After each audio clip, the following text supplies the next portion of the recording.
everyone. We are back for another roll of commentary for Black Ops 2. This time we are on the Standoff map, which has become one of my favorite maps over time. This map it's another one of the smaller, I guess it's not a smaller map, but it's more of a medium-sized map, and lots of buildings, a lot of areas that people can kind of sit around and chill out in. And you're going to see a good number of campers on this type of map, and this is where I like to let the campers know, don't camp. Because I feel like this map, the overlay in which people can watch you from other sides is a lot smaller, so if you sneak up into a building to get somebody, unless they're playing some really super hold on to each other kind of tactics, then you should be able to really get behind guys and get them. The perk setup my perk setup helps me to play that way.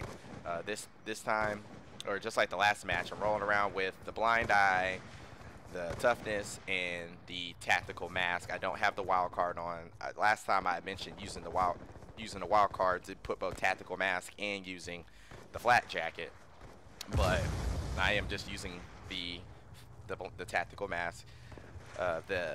The concussion grenades, or the shot grenades, or both, but mainly the shot grenades seems to be a very heavily spammed item in this particular game. And so now a lot of people that like to camp and snipe and sit inside the buildings and kind of wait for the opposition to come to them, they'll throw those down at the bottom of some stairs or through the doorways of a building. You know, you run through it and you'll get shocked, you'll be stunned, and it gives them a minute to do what they need to do. So see here, I believe right here, boom. Oh, nope. Oh, I guess not. So, but usually when I run through building up these stairs, you'll see a lot of people that will throw those concussion grenades and use those as kind of like a little bit of a buffer to keep them from getting, for them from getting hit, or for them getting hit by you. And so I had to go ahead and slap on that tactical mask. Tactical mask was something I used a lot in the first Black Ops anyway. You know, tactical mask, flat jacket, it really helps for the aggressive playing style. I am using my MSMC submachine gun again this time. I don't have it leveled up yet with the extended clips and the suppression and all those other essential things that I think that most SMGs, if you're going to play run and gun, you're going to be using a lot of bullets. And so that's what that's going to lend itself to. The toughness, again, is not necessary. It's kind of just what was the default on the class when I first started building it. Just never really messed with switching it, because those tier 2 perks are a little different. They're more kind of very supportive perks. They're not as much as of a tactical type of nature. And so I really want to go through and use Scavenger, because I run out of bullets quite a bit. So Scavenger will probably be a little more useful than toughness in this particular situation. But again, that's kind of the beauty of the pick 10 style. I like how I can really tailor a class to what I needed to do in this one, as opposed to what I did, or what you could do in previous Call of Duties. I think they did a great job with this particular class building system. It's really fresh, it's new, and it basically gives you well, you know, if there's certain things that I can live without, I can make something else a lot stronger. Like me, I'm not really a big of a fan of using grenades or anything like that, so I don't need grenades to be really good or to do what I need to do. I mean, they're useful, and as you see in the video, you're going to see me be pretty smart with a lot of tactical grenades. You know, I throw a lot of concussions just to kind of throw people off, or if I know somebody's coming.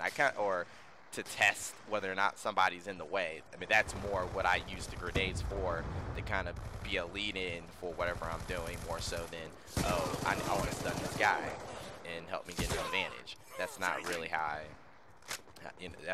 I like to use the tactical grenades. They're more like scouts, if you will. Just wait for that crosshair to change, and I'm like, oh, there's somebody right there, so I need to be. That's a pretty powerful shotgun. I guess that's what he shot me with.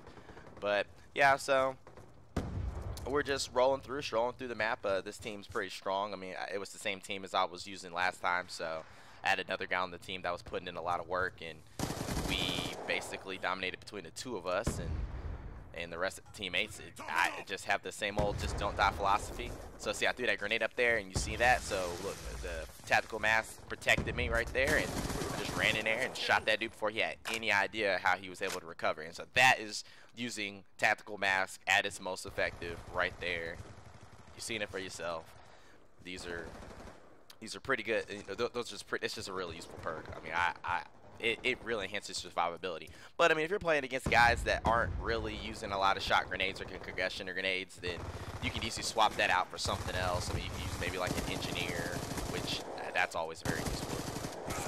Oh man, he got me right there. See, but there was another example right there. He had the shot grenades on that building or car right behind him, and hopefully that was supposed to get me stunned and give him a chance to turn around and recover, but I was able to still run through, just kill him immediately. But yeah, a teammate that ran through the building or ran out the building and got me right there.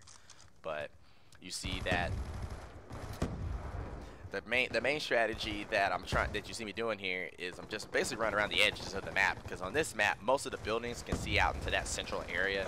So you're kind of just asking for it if you're running out in that spot. And I try to avoid the middles on any map. I mean, I think that's just kind of a no-brainer no matter what first-person shooter you're using during the multiplayer. I mean, you see I'm kind of running through here, but I mean, now that I got the UAV up and I'm a little more aware of where the opposition is, I can kind of navigate and be a little more aggressive. So I'm sitting here, I popped that dude going around the corner. I thought I heard some bullets on surround sound, so that's why I did that quick. Friendly hunter-killer drone deployed. Thought I had that guy, and I guess my teammate took care of that and on the quick reload. But this is right here the reason why I want to get that extended clip, so these situations don't happen. And I think we're kind of trained when we play first-person shooters that after every battle you need to reload, and that's not really a good thing to do. It's a good thing to do, but when you have that extended clip, it just minimizes the amount of times you really need to do that. So I mean, if you kill somebody and somebody else comes through real quick, you're not in the middle of the delay. You can immediately go back out there and put a lot more work on them and stuff like that. But, dang, he got me with that shotgun again. Alright, but anyway, so we're just rolling through right here, and at this point it's just cleanup duty. The teammates are doing pretty good. This team, again, they weren't really all that good. At least I don't think they're really all that good.